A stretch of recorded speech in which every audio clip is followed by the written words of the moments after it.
رحمن يا رحمن ساعدني يا رحمن اشرح صدري قرآن املأ قلبي قرآن واسق حياتي قرآن رحمن يا رحمن ساعدني يا رحمن اشرح صدري قرآن املأ قلبي قرآن واسق حياتي قرآن لله يهفو آملي لله ولحفظ كتاب الله من أول بسم الله. This is ReviveFM 94.0 with the latest news from around the world.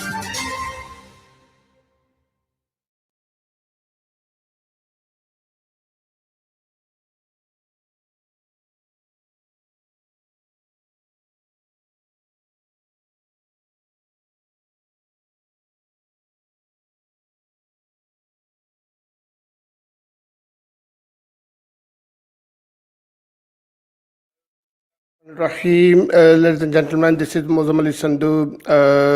This is you are watching and listening Revive FM 94.0, and today we have our show Your Voice with Muazzam Sandhu, and we have our distinguished guest, the ex-mayor of Barking and Dagenham, Sanchia Alasia. She will be joining very soon in this show today, ladies and gentlemen. There are so many things we would like to highlight and discuss today. For example, tomorrow, the United Kingdom, especially the Greater London and the Essex and different parts of England, is going to tier 3 restrictions, which is very alarming, which is very concerned, because we were believing that by the time, it's nearly 1 year now, by the time the country is trying to handle, the government is and authorities are trying to handle the COVID-19 situations we have faced. We gone through 2 lockdowns. 1 month lockdown recently ended. However, a very long lockdown in summer we had. We have faced different stages of COVID-19 restrictions. This is Revive FM 94.0. Reviving communities. The views expressed on this program do not necessarily represent those of Revive FM or its management. Thank you very much. This is the standard message from our studio, which plays the disclaimer. So, ladies and gentlemen, as I was talking, that the London is going towards the tier 3 restrictions. There was already parts of UK which were in tier 3. That means a very high risk area, high alert, high restrictions. No pubs will be open, restaurants and other dining in will be closed, and there are many restaurants and other gyms. These kind of things will be remain closed. Only takeaways will remain open. There is no way you can visit anyone, your beloved one, in their homes. No garden parties, no private meetings, nothing at all. And also, yes, still you can meet up with a group of people with following the certain guidelines, certain restrictions. Up to 6 people only in the park or in beach or different areas. But of course, this is very cold weather, chilly weather out. It is not very easy to meet up the people in the park. But still, yet again, there is a law, there is a restrictions. However, all of these things, how our community is responding to these restrictions and how the reactions of the people. We will have our guest today, Sanchia Alasia, we will discuss all of these things. The council, what the authorities, local authorities are doing, how they are dealing up, how they are managing, what kind of the precautions and what kind of support for the local residents is available from the council.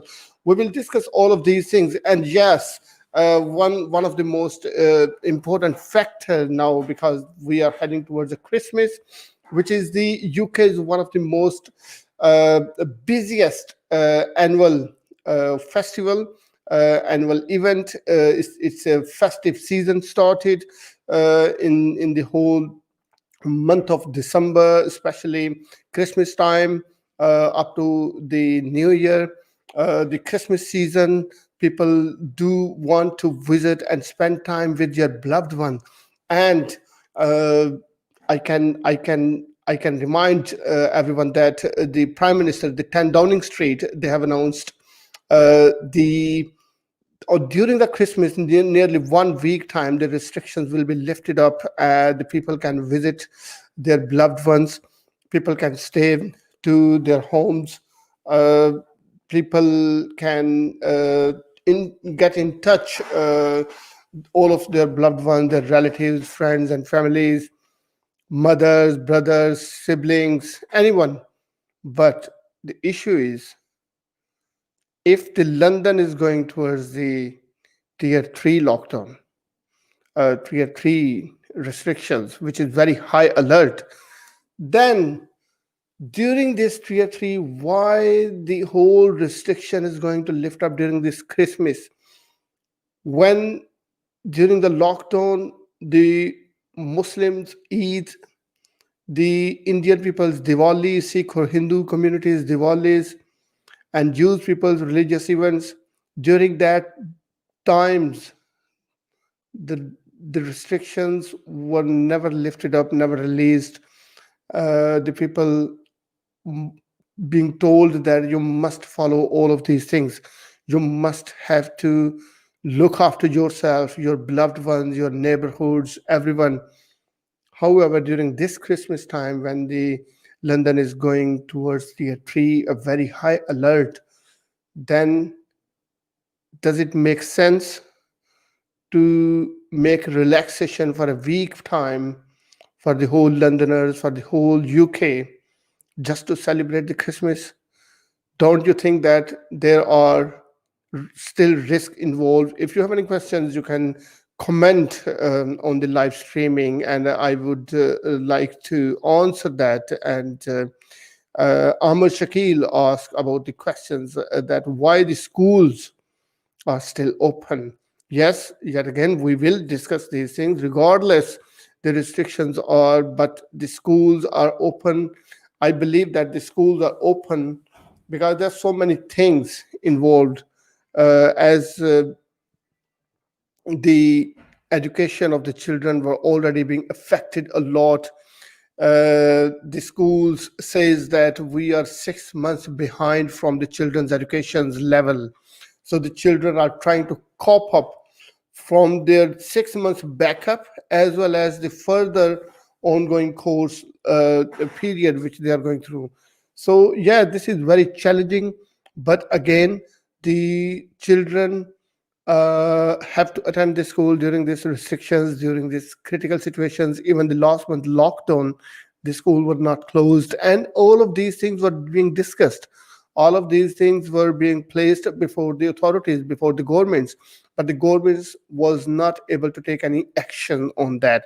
And therefore, they said, in the best interest of the children, in the best interest of the children's welfare and their education and their future, the school must remain open. So this is why the schools are open. And yes, because of these things, many parents who are key workers, who need to go to the work, they drop their children to the school and they can carry on their works. Because of course, during this hard time, during this unprecedented time, during this difficult time, all of the parents have faced so many difficulties, ladies and gentlemen. These are the main difficulties which I can tell you the people has faced. The communities has faced, the whole society has faced, the financial difficulty, mental health issues, coping up with their children's education and their future.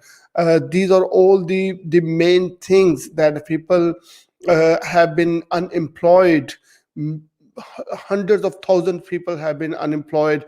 Hundreds of thousand businesses cannot cope up and they closed down.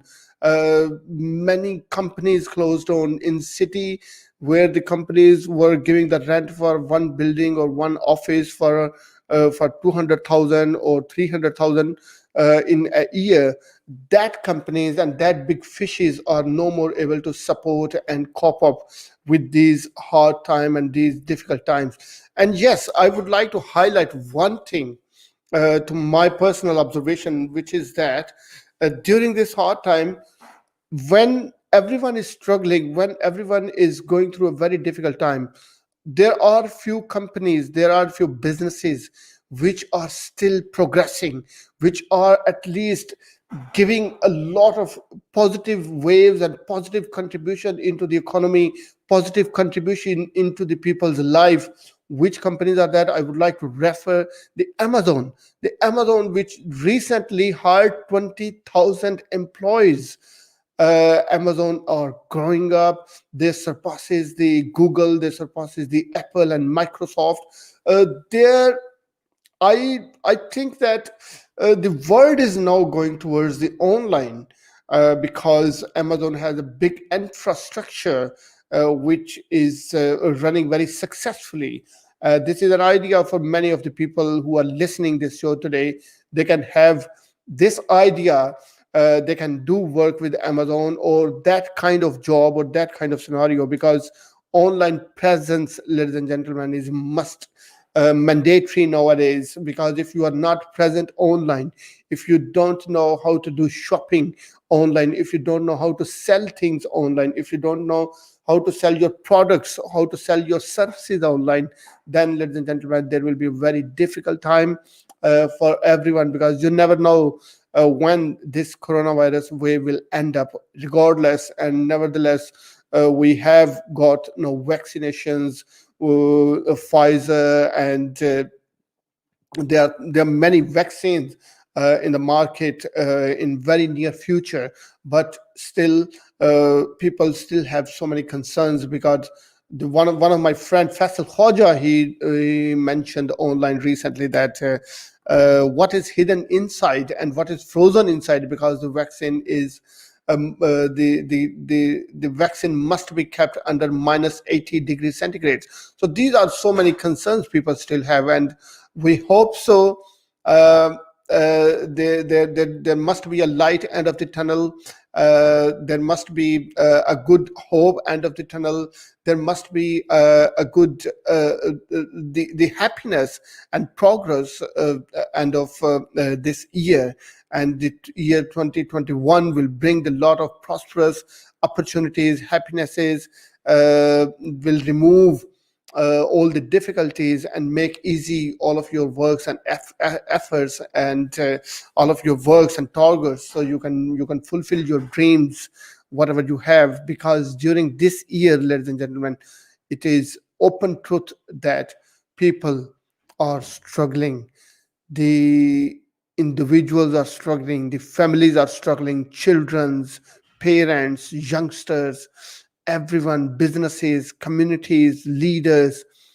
There's so many things we have noted during this lockdown. The communication gaps, the meetings, connections, the unity of the family, everything broken down, ladies and gentlemen. So these are the lessons we have learned from this lockdown. We want to take care. We must take care of everyone. We must look after others. We must check our beloved ones, our friends and family members, that how they are going through, whether or not they are they are facing any struggles, whether or not they are, of course, during this difficult time, during this unprecedented time, most of the people, more than 99% people, are struggling and facing difficulties. most of the people has gone through to the mental health issues. Most of the people has involved in so many depression issues because of this lockdown, because of their financial difficulties. So, ladies and gentlemen, these are the things. So we are heading towards a very short break, and after the break, we will resume our show, and hopefully our guest will join Sanchia Alasia. Please stay tuned. We'll be right back. Thank you. Did you know that girls like Noura walk an average of 3 miles every day in search of clean water to support their families? Minhaj Welfare Foundation believes you can end the water crisis by building small and large-scale water projects.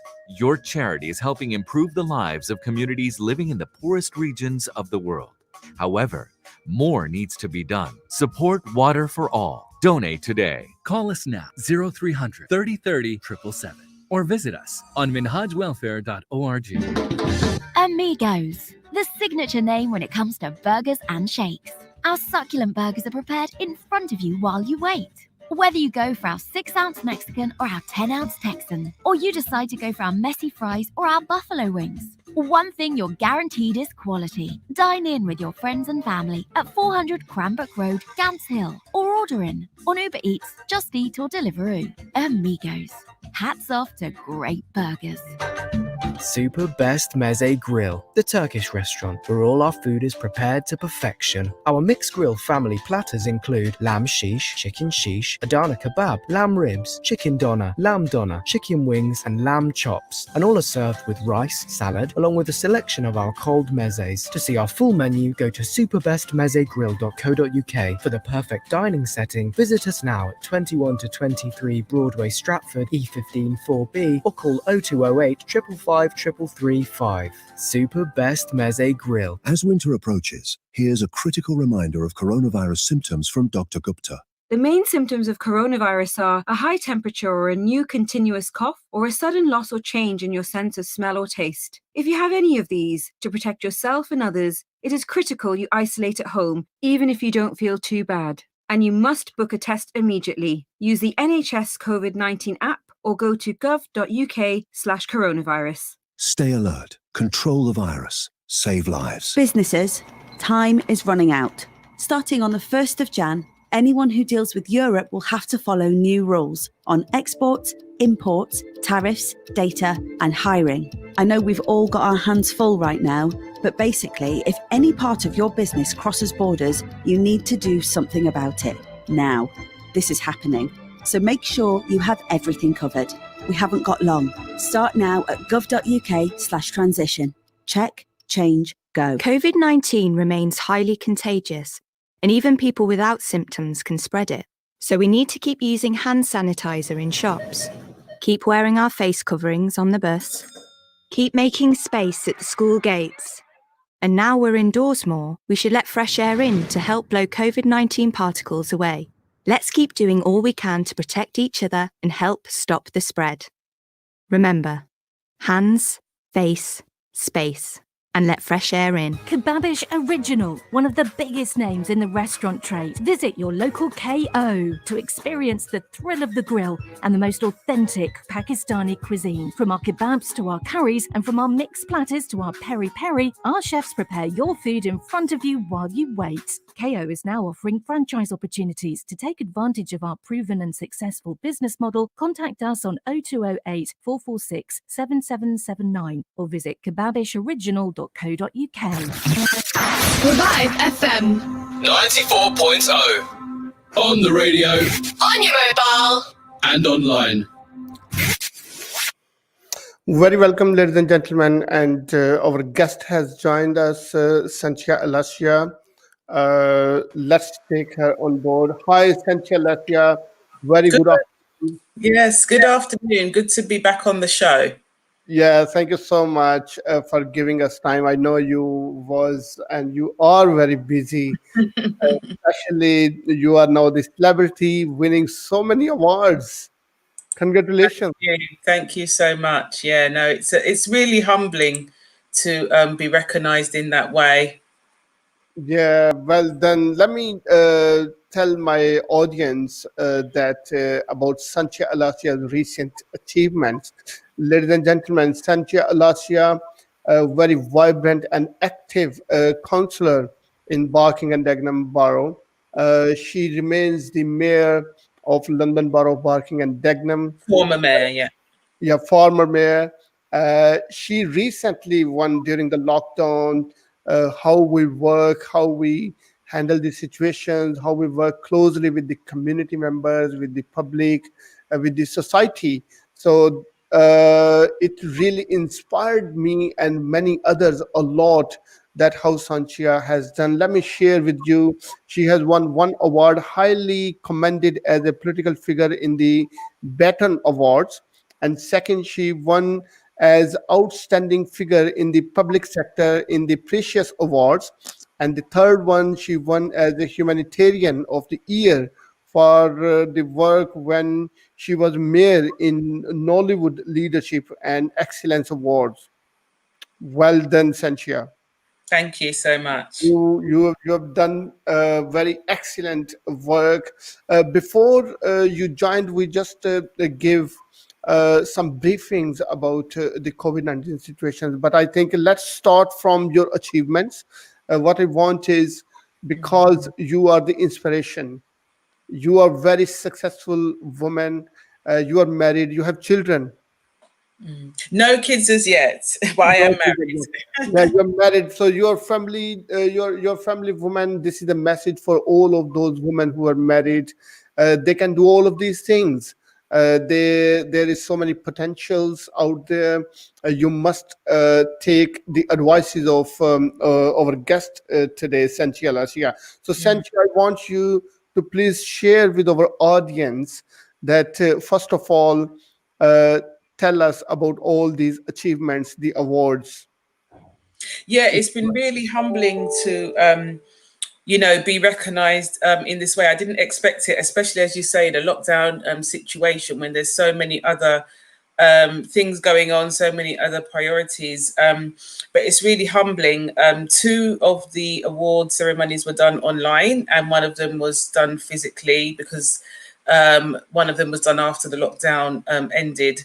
But nonetheless, I'm just really grateful for the nominations and just for being recognised. And it will spur me on to continue doing work, not just for my community in Barking and Dagenham, but beyond it. It really encourages me to keep going, particularly in these tough times.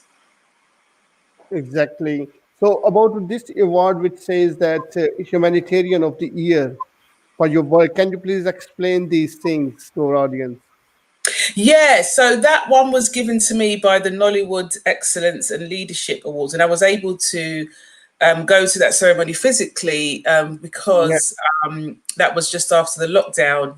That was really commending my work as the civic mayor of Barking and Dagenham, where that was between May 2018 and May 2019. So just for my work in terms of reaching out to the community, different community voluntary organisations. I know that you were involved as well.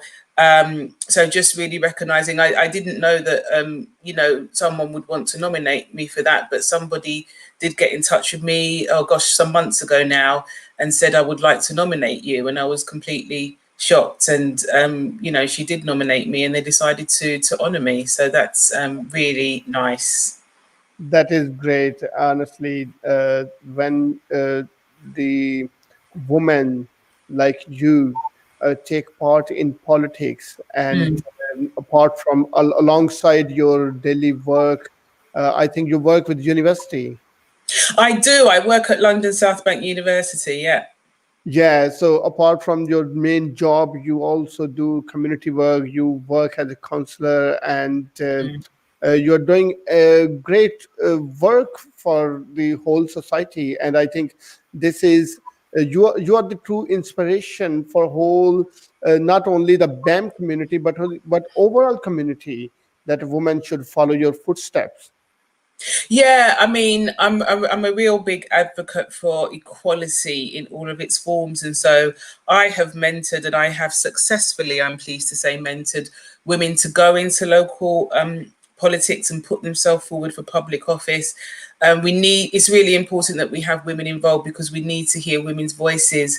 at the table about how things affect them and how the policy responses and the solutions make sure that their considerations are included. So it's really important that we have more women. And on Barking and Dagenham Council, we do have quite a lot of women, and we do have a gender equality charter, and we've done quite a lot of work around gender equality.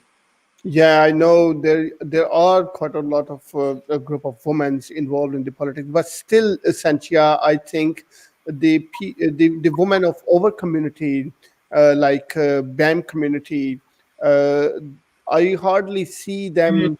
They don't come out. They don't involve in the active politics. They don't come. They don't like to go to any meeting. They don't like to.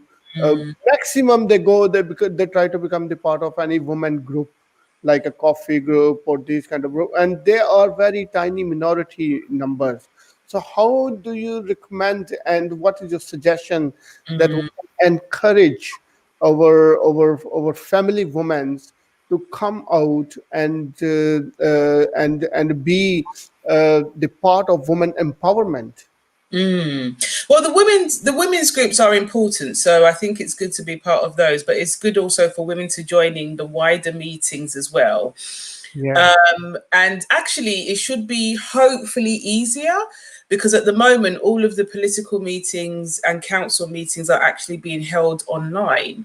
So actually you can join in these meetings from the comfort of your own home. So if you've got caring for elderly relatives or caring for children, which we know, majority of women will have these responsibilities. Actually, because we're holding at the moment all of our meetings online, it's very easy for you to join in. You can just observe. If you don't want to say anything, that's absolutely fine. Just come and watch. And that's what I did before I became a councillor. I went to Barking Town Hall, I sat in the public gallery and I watched. So come and watch, come online and join us and watch and see what happens. It's really going to be very welcoming to you. That is very good idea and very good suggestion. I think this way people can have, and not only for women, I think everyone can come, the member of the public, go to the gallery and watch. Even the parliament, the proceedings, people can go there and watch. Even the BBC Parliament we give big idea that how the parliament work and how the debates work. How this is very good idea. I like it. But yet again, I think that most of the because this channel, the ReviveFM, our majority of the Muslim community and Asian community, whether or not they are from Pakistan, India, Bangladesh, and any other countries, they are the main audience. And yes, the local English people are also the audience of this area: Barking and Dagenham, Walthamstow, Newham, all this area up to the Kent. The ratio, and since it goes online, YouTube and Facebook, so it covers the worldwide. So, absolutely. Yeah, so I want you to advise those women who feel afraid to come along and come out. So what is tips for them, how they become the part of the council activities or community activities, and how much important for them, not only for women, everyone, especially women, of course, that how much important for them to get involved in local politics? It's really important because politics shapes every area of our lives. So we work with the schools, we deal with education, we deal with environmental issues, we deal with planning, we deal with regeneration, we work with the NHS trusts on their priorities for health. So really it touches crime and disorder. So really these are all issues that touch each and every one of us in different ways. And youth issues. Youth. How could I forget about the youth? We have a youth group, Barking and Dagenham Youth Group, as well as several youth groups across the borough. And the Barking and Dagenham Youth Forum actually present to the council once a year their annual report, and we actually choose the young mayor from the Barking and Dagenham Youth Group as well. So this is why it's really important to get involved in these activities. Oh, that is great. Thank you so much, Sanchia, because you have all these information, because you are the part of the council, you remain the mayor, you are active member. So only the person or personality like you can share the opportunities for the women and other community members, that how they can get along and how they can get involved. So, Sanchia, during this COVID-19 situations, it's not getting off anywhere. The very threatening news, concerning news coming every day.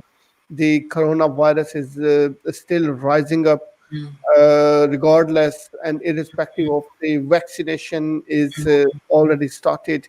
But we are still there. The London is going to tier 3 now. So, what do you, first of all, comment on this? Why it is not controlling? Who is at fault? Well, who is at fault? I wouldn't say there's one thing or one person. I mean, obviously, the health secretary yesterday, Matt Hancock, said there was possibly a new strain of coronavirus that was really pushing up the infection rate. So that could be one reason. I think the way that the current government has handled the situation is not great. I think there's been a lack of planning. There's been a lack of clarity about the rules of what you can and can't do. And because, you know, senior figures aligned to the government, you know, Dominic Cummings, you know, is seen to flout the rules. And then other people may say, well, I can flout the rules too. You know, I think as many people as possible are trying to wear their masks and trying to social distance, but we are having incidents where people are not doing that, where some businesses are not following the rules. And we do have quite a strong enforcement team in Barking and Dagenham that are checking that up. So that is being looked at on a daily basis. But yes, London goes into tier 3 tomorrow. So this is the last day of tier 2. If you wanted to maybe go to a restaurant with people in your household and sit down, today is the last day to do that. And then tomorrow restaurants will be takeaway only. But this is going to have a huge impact on business. And actually we need the government to do more to support businesses, but also to support people to shield. There's people like myself that can work from home. So as I said, all my council meetings and all my university meetings are done online. So I can actually work from home. But there are people, particularly from BME communities actually, that can't work from home. We have a lot of BME people working in the front line, working as delivery drivers, working in the NHS. These sort of jobs, obviously, or running a business, you know, running a shop or running a restaurant, you can't do that from home. And so what we need is the government to provide adequate, and they still haven't really provided the adequate support to support those businesses during this tier 3, but also to support people to shield. Because if people need to shield for 2 weeks, but they're only getting £500, that's not going to cover their expenses. So then they might take that risk of going into work when they shouldn't. And I actually heard of a case that somebody who had caught the coronavirus actually went into work, and then eventually they admitted that they had it, and they should have stayed at home. But maybe the reason why they did it is inexcusable, but maybe the reason why they did it was because, you know, they weren't getting enough money. So the government has much more to do. That is very understandable that the government has much need to do. But what do you think the local authorities, what they are dealing with these things, like support to the local businesses? As you said, many businesses are closing down, many people becoming unemployed, many landlords are kicking out their tenants just because there is months of areas they couldn't pay rents. Many people, residents, are unable to pay their council tax and other utility bills or mortgages. So the people are really struggling a lot. And at this difficult time, how the council, I know the council provides so many support in many ways, but do you think that during this tier 3 restrictions, and you never know how many tiers they will introduce next year, tier 4 or tier 5, or when it will be ending up? So yeah, I mean, we do have a business advice support team, and we do have a cabinet member for business skills and employment, Councillor Shade Bright. So they have been doing a lot of work to provide advice, support and guidance to business. So I would advise all businesses based in Barking and Dagenham, do go onto the Barking and Dagenham Council website and sign up to the business support service. You will get weekly or periodic emails about all the information. Aside from the people that don't sign up to the emails, we try to reach out to all of the businesses and make sure that they are aware of the financial support that they are entitled to. So some of it is financial support, some of it is, rent freezes, council tax freezes for a period of time. And we can also direct people to, how they get in touch with their bank to have the mortgage freeze. We do have a job shop based in the Barking Library opposite the town hall, so we can help people to find jobs despite the redundancies, and we know that there's a lot of redundancies. We see it every day on the news, but there are jobs being advertised as well. So we need to let people know that there are still job opportunities out there. I just got an email yesterday from the job shop about vacancies. So there are vacancies out there. So, but people may not know. So we need to make sure that people have that information, because obviously knowledge is power. Knowledge is power. And also, Sanchia, can you share the new opportunity coming in the studio, a film studio in Barking and Dagenham, which says there will be 1,200 vacancies for the local resident? What is that? Yeah, so there's a new film studios being built in Dagenham East. So for those of you that know Dagenham, if you come out of Dagenham East Station and literally turn left, it's straight ahead of you.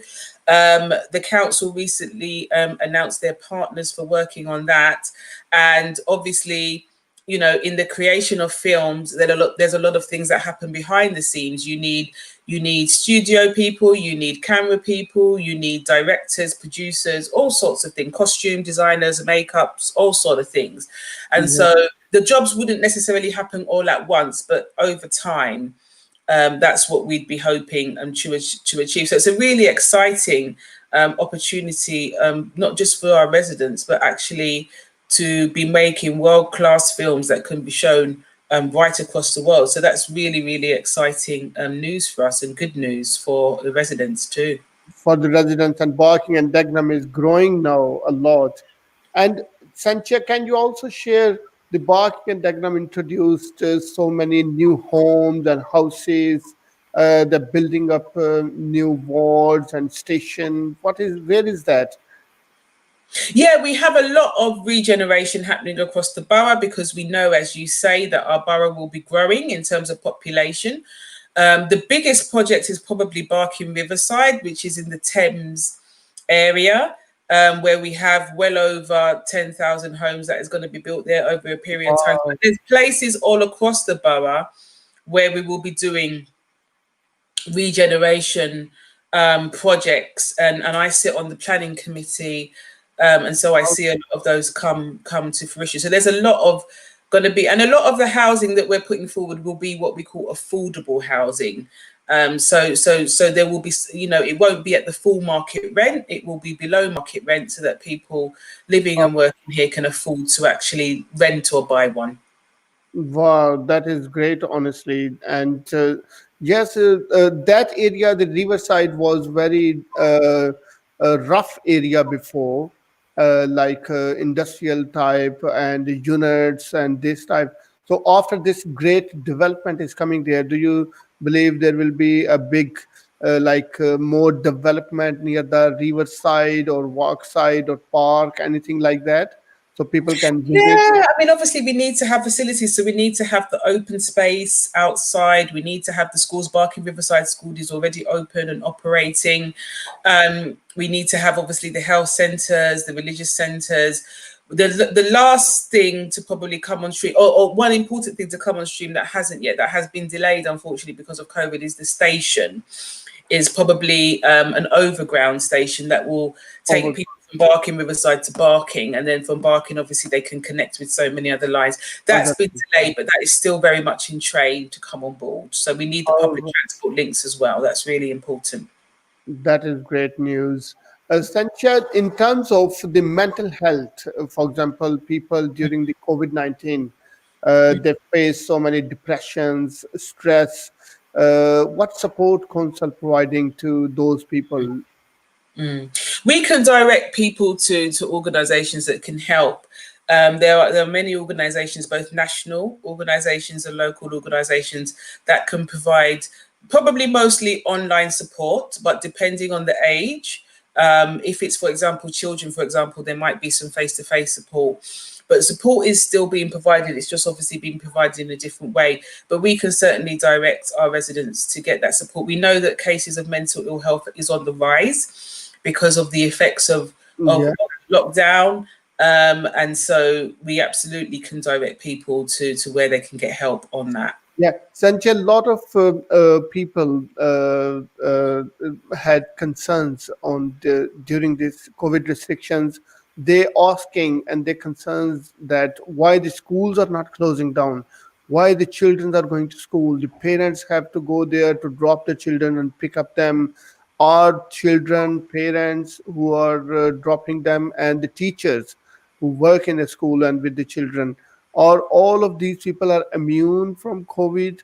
So why the government is neglecting one of the big window for spread of the COVID during because it's very difficult to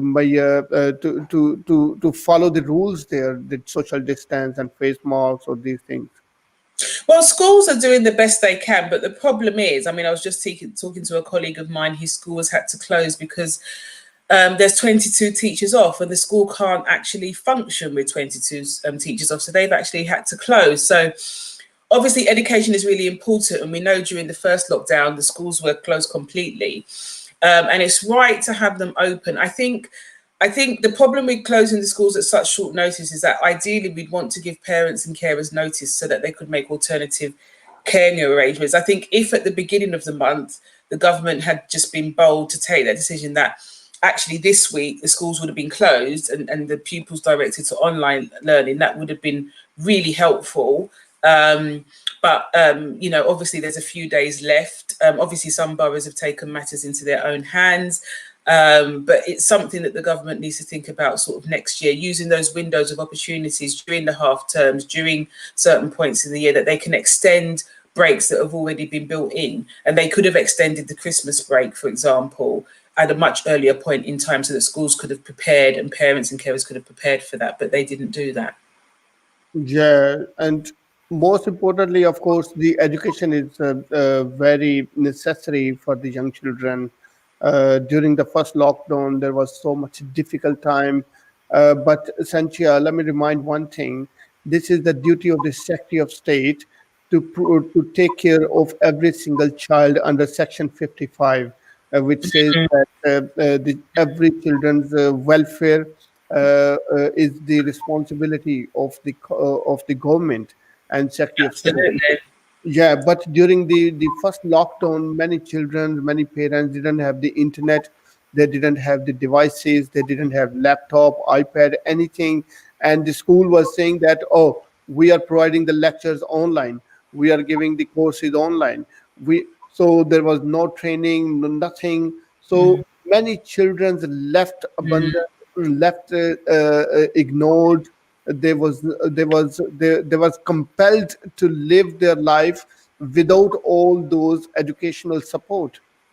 Absolutely. There were a lot of children, particularly in deprived areas, that didn't have laptops, that didn't have iPads. They're trying to use a mobile phone to do, and obviously you can use a mobile phone to go onto Zoom and Google Meet and Microsoft Teams, but obviously the quality of the interaction on the phone is going to be different if you're using an iPad or a laptop. So that's the problem. And sometimes there's only one laptop or one iPad, but there's 5 different children in 5 different year groups. Yeah, exactly. They have to share. So also this is an issue as well.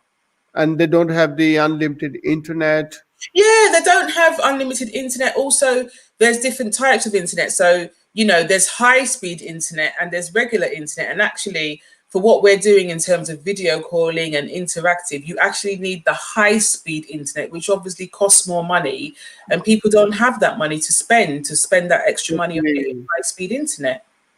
So why the schools were not given these all support? Because I spoken with the schools authorities, they said whatever facility they have from the government, they can provide it, but they don't have it. Well, this is it. There's not been enough support. I mean, there has been some support over the last few months with some laptops and so on, but it came out too late, and a lot of our young people have been without education for some time before receiving that support. Yeah. And that is very sad. Schools are saying that all the children are approximately 6 months behind from their education and learning. That is very concerning. And just considering all of these things, I think it is the best for them to go to school. At least their education is not going to interrupt, and they are not lacking at their certain age group. So, Sanchia, now I want you to comment, because you are also very good and great advocate of discriminations. You are advocate of equality laws, fairness, as you said earlier. So how, because the Black Lives Matter, it was highlighted a lot recently, and one of the Tory MP, there is a petition against him that his forefathers have abused their lands in Jamaica, Caribbean. So this thing is still going on. But my concern today is, please say something that there are still discriminations we can see in our daily life everywhere. Many incidents we see in our daily life. We see the bullying, cyberbullying online, while using the internet, social media. There's so much happening still, but the government is not doing enough. So we want the protection for all the human rights, especially the respect and equality must be dictates in everywhere, from the authorities and from the government. Yeah, I mean, BME communities still suffer discrimination. They suffer discrimination in the workplace. Sometimes you find BME people in the workplace, but they're stuck in junior roles. And when they try to progress to management or senior leaders, they're blocked. This is still happening today. Oh my God. This is still happening today. We're still facing a lot of discrimination in the workplace, in wider society. We see, disproportionate amount of particularly Black men that are stopped and searched by the police. We even see it on the football pitch. Even up until today, we're getting racist chants and booing at football matches, even in matches that have been played just over the past few weeks. So, we're still fighting discrimination, and we still need those equality laws to protect us, very much so. Yeah, you very rightly mentioned the proportion in the police, which is very important, because police plays a very important role to uphold the rule of law, to maintain the peace in the society.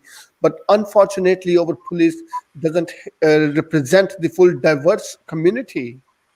Why is so? Yeah, I mean, we need to, and this is why it's so important to have diversity at all levels of organizations, because it goes a bit back to the point what you were saying about women.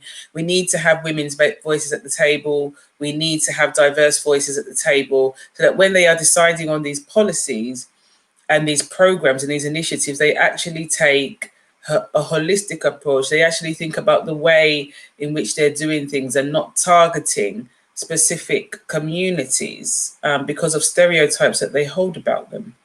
Yeah, Sanchia, in terms of there was a big issue nowadays about Islamophobia waves, which I am also doing some work on that, because we think that we should not be, and no one should be dealt or should be treated with their color, culture, religion, nationality, name, the religious philosophy they follow. The man or every human should be treated individually, not by their association of any characteristics, their gender, age, these things. So we still have faced and suffering, the world is still suffering so many discriminations. So do you agree, or do you think that the Islamophobia, as the world and the Western countries, the Western enforcement organizations when they have dealt the anti-Semitism very tightly and very rightly, according to law. They made a law, they made legislations. Even we have seen so many high-profile cases in Labour Party as well on anti-Semitism. But when we are saying the Islamophobia, there it is still happening, and there is no any law which gives the protections to those people who are facing this discrimination on the basis of their religion, on the basis of their faith, whether they are wearing any scarf on their head or having beard or having Islamic clothes. They are still these Islamophobic actions and Islamophobic types reactions we still see. But there is no law. There is no one who come forward and ask them to stop these things as well. If you have dealt the anti-Semitism, you should dealt the Islamophobia as well. There shouldn't be any double standards. No, I mean, Islamophobia is still very much a real thing. And, you know, Muslim people can be stereotyped because of what they're wearing, their appearance, you know, of terrorism and so on, and treated in really bad ways because of that. And we have to work towards stamping out Islamophobia, anti-Semitism, racism, and all sorts of things. We have to work together as communities to stamp out these things. They are still happening. They are still happening today. And that's why we need to work together to make sure that we eradicate those. Yes, I was reading one rule in the police CPO website, which also says that yes, Islamophobia and anti-Semitism, there is no space for all these things in the organization or in the law. So you must need to deal with that. But unfortunately, in actions, in practical, they are unable to deal with these things. And there are so many hundreds of people are victim of Islamophobia, stereotype thinking. So we urge to the authorities that they need to make a law or do legislation properly to deal with these things. The human rights still need to enforce in the developed countries. When we say, oh, underdeveloping countries like Pakistan, Nigeria, or India, there are so many discrimination, there's so many breaches of human rights. But when we're talking about the developed countries like USA, Britain, Australia, New Zealand, or Europe, there are discriminations. We are still well behind. No, there is very much still discrimination. And so we still need, as you say, those laws in place to protect us and enforcement action to be taken. Exactly. So, Sanchia, we are almost near to end of our show. I want you to give a very strong and great message to all of our listeners. No, just to say, you know, still keep the fight up against discrimination, against prejudice. We need to all work together to break down those barriers. Do get involved in your local community. You can get involved in politics. You can volunteer for a charity, but do get involved in your local community, because we could really benefit from your expertise. And obviously over the festive season, do stay safe and do think about how you're going to be interacting with family and friends. But the main thing is that we need to keep safe, because we're not out of the woods yet. There's still quite a way to go before we'll be able to mix a bit more freely. So just be careful, but also, you know, enjoy yourself as well. Yeah, great. And last thing, how women can win these awards like you won? Oh gosh, well, I mean, these awards are so open, so they normally run every year. So next year, people should definitely be nominating women that they feel should deserve such an honor. So the nominations are open. There's normally a panel of judges for most of them. So yes, submit your nominations next year, and you know, celebrate women who have really achieved so much and worked so hard. Oh, thank you so much, Sanchia. You are such an inspiration A for pleasure. all of us.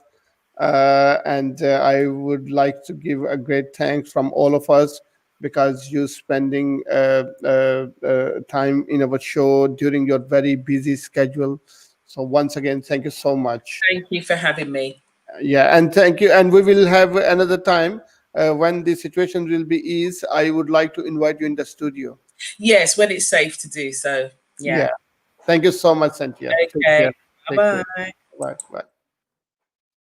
Ladies and gentlemen, this was our guest Sanchia Alasia, the ex-mayor, London Borough, Barking and Dagenham, and we were talking about so many beautiful things.